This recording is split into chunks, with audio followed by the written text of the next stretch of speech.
भगवान शंकर शिव के मस्तक पर, पिंडी पर, शिवलिंग पर धतूरा पहली बार चढ़ाया गया, वो फुलेरा दूज का दिन था। इसलिए शिव महापुराण की कथा कहती है जिस दिन कोई मुहूर्त नहीं हो, कोई काम नहीं हो, उस दिन केवल फुलेरा दूज के दिन आप किसी भी दुकान का, व्यापार का, व्यवसाय का, जन्म का, आदि का कोई भी मुहूर्त कर लो, वो कभी ठप नहीं हो सकता, वो बढ़कर ही चलेगा। सारी जिंदगी के कांटे निकल जाते हैं, सारी जिंदगी के कांटे समाप्त हो जाते हैं फुलेरा दूज।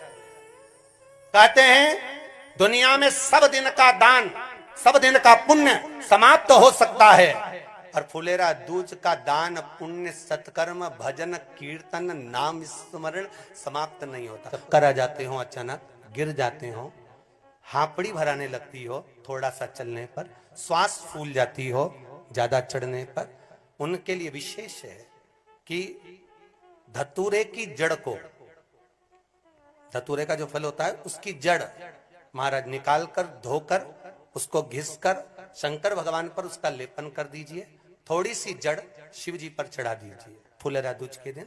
उस जड़ को पानी चढ़ाकर वापिस लेकर आ जाइए। जो मिर्गी का मरीज होता है, जिसको दमे की शिकायत होती है, श्वास की होती है, चलने में हापड़ी भरा जाती हो, फुलेरा दूज के दिन दोपहर के समय पर उसको वो जड़ केवल 3 या 4 बार सुगंध में सुंगा दी जाती है, तो मिर्गी की बीमारी समाप्त हो जाती है, और जिसको दमा श्वास फूलता है उसको भी आराम लग जाता है। फुलेरा दूज के दिन उसके लिए नित्य आनंद का सुख दे जाती है। और भी ध्यान दें, जिसको बहुत भारी बीमारी हो, डॉक्टर कह रहे हैं कि ऑपरेशन की जरूरत है, ऑपरेशन कराना पड़ेगा, गांठ हो गई है, ये हो गया है, वो हो गया है, निवेदन है एक धतूरा फुलेरा दूज के दिन भगवान शंकर के शिवलिंग पर समर्पित करें, और 5 बेलपत्र नंदीश्वर भगवान पर अर्थात भगवान नंदी पर समर्पित करें। जीवन में कितनी बड़ी भी बीमारी होगी वो आगे नहीं बढ़ सकती, ऑपरेशन की जरूरत नहीं पड़ सकती, वो केवल फुलेरा दूज पर हो, केवल फुलेरा दूज के दिन, उसके सिवाय नहीं। वो मिला है आनंद से। धतूरा होता है विषैला। कैसा होता है? विषैला, बहुत विष होता है धतूरे के अंदर। पर महाराज भगवान शिव को वो समर्पित किया जाता है जैसे पार्वती जी को लगा जब कोई साथ नहीं दे रहा, पार्वती जी को लगा जब कहीं से सुख का अनुभव नहीं हो रहा, आनंद का अनुभव नहीं हो रहा, पार्वती जी ले गई धतूरा, पार्वती मैया ले गई उस बेलपत्र को शिव को। और प्रयास करना, अगर दुख है तो एक धतूरा समर्पित कर कर 1 लोटा पानी अवश्य समर्पित कर। उनके लिए भी कहूंगा जिनको शरीर में दाद हो जाती है, खाज हो जाती है, या खुजलियों का क्रम हो जाता है, उनके लिए भी महाराज धतूरे का पानी, धतूरा 1 लोटे में डाल दो, पानी रख दो उसमें, उसके अंदर थोड़ा सा चंदन डालकर वो पानी शिव जी को समर्पित कर दो। वही पानी को लेकर आ जाइए और कुछ देर तक शरीर में लगाकर बैठ जाइए महाराज। वो केवल फुलेरा दूज का है महाराज, उसको शरीर में लगाकर थोड़ी देर बैठ जाइए, 15-20 मिनट तक। शरीर के अंतर्गत कोई वस्त्र ना हो, उस वस्त्र को उतार कर उसको लगाकर बैठ जाओ। 2.5 से 3 महीने में दांत खाज, किसी भी चर्म रोग होगा वो धीरे धीरे समाप्ति की ओर हो जाएगा। महाराज फुलेरा दूज का महत्व शास्त्र कहता है, भले इसको छुपाकर रखा गया हो शास्त्रों के अनुसार, पर इसकी महत्व का जो दुकान, जो व्यापार, जो व्यवसाय, और पहले भी आपको कहा, मान लो आप शिवरात्रि के दिन रात को भगवान शंकर को धतूरा चढ़ाते हो व्यापार व्यवसाय के लिए, और वो धतूरा आप शिवरात्रि के दिन सुबह 4 बजे से पहले नहीं बांध सकते, तो उस धतूरे को फुलेरा दूज के दिन लाल वस्त्र में बांधकर अपने व्यापार वाली जगह पर बांध दो। जीवन में कभी व्यापार नीचे नहीं जाएगा, बढ़ता ही चला जाएगा।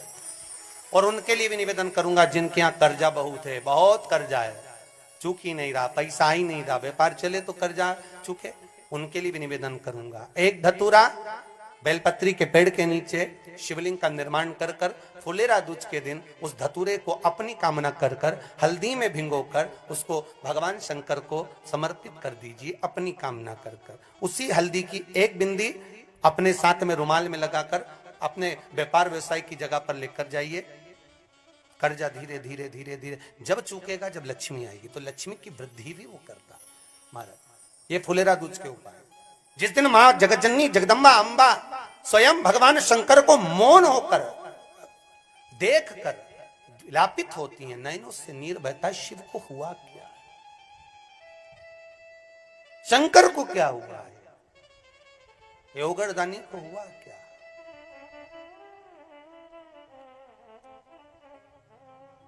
नयन जल था। मैं तो बैठी थी गंगा किनारे, मैं तो बैठी थी गंगा किनारे,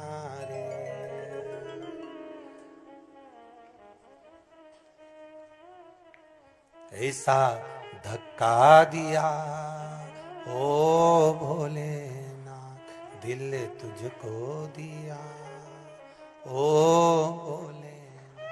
भगवान शिव ओगड़दानी, त्रिकालदर्शी, कैलाशी, अविनाशी, इस चित्तवृत्ति के मन की बात को धारण करने वाले,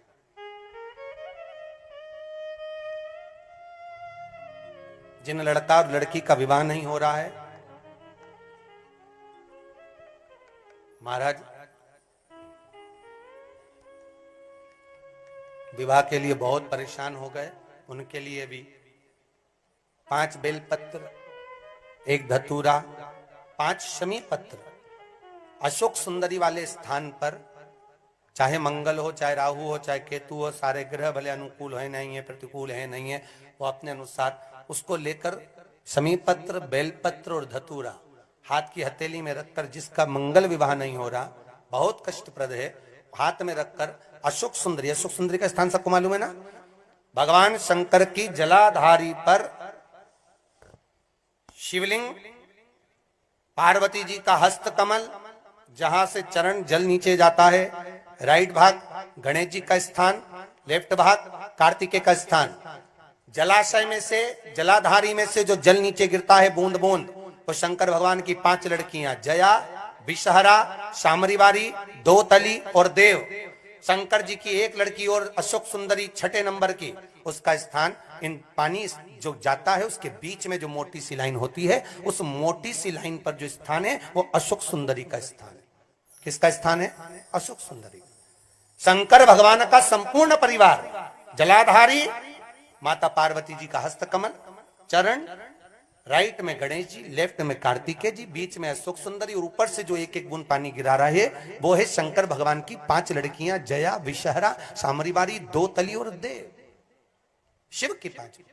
तो जिनका विवाह नहीं हो रहा, अशोक सुंदरी वाली जगह पर हाथ में लेकर वो धतूरे के साथ शमी पत्र, बेलपत्र समर्पित करें और बाबा से निवेदन करें, बाबा आपकी कामना पूर्ण, फुलेरा दूज करें।